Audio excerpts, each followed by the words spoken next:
Markus Juan and welcome to our channel. Today we're going to set up the karaoke sound mixer.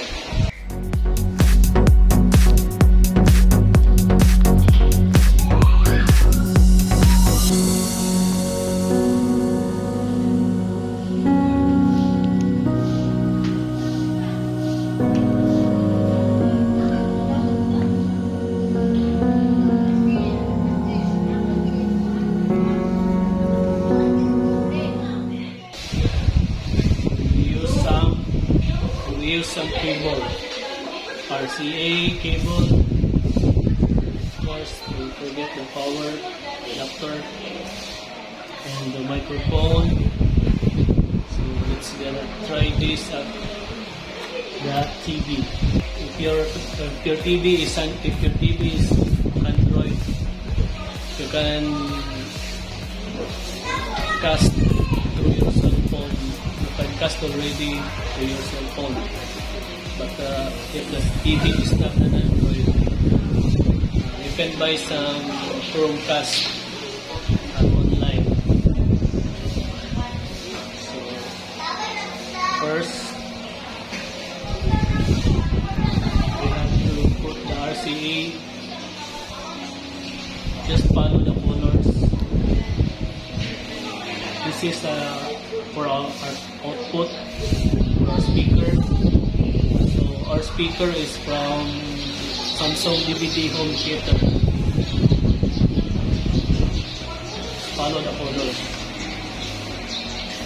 So output for sound and the next stage to the component, the DVD code. And use the other keyboard. Just follow to the input from our TV.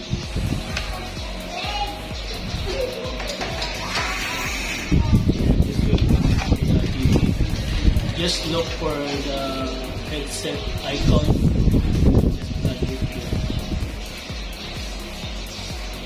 here. Okay, let's plug it to the back of the TV. So just look for the headset icon.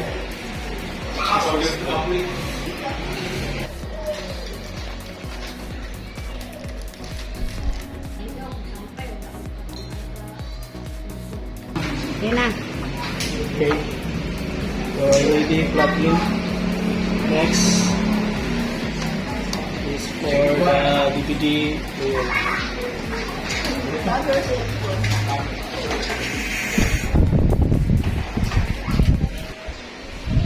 Okay, just follow the colors, the white and the red.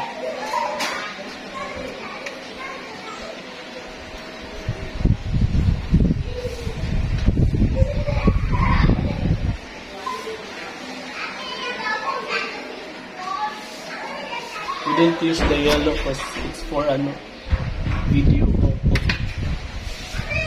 Okay, let's try. Now let's plug in. Let's try. And microphone.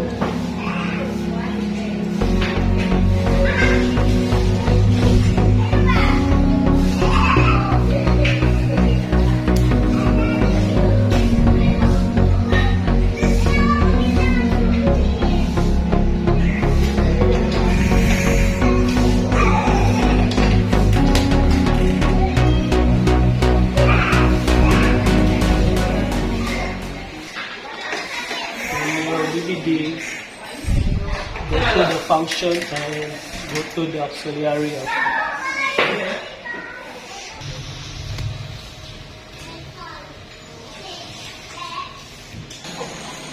okay, let's test the mic test. Okay.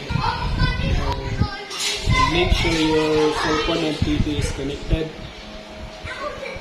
So and now you can choose some song at the YouTube. There's a lot of new songs at the YouTube.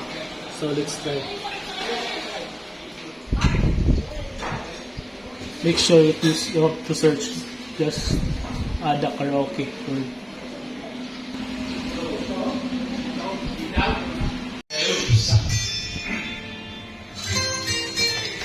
pagpreso.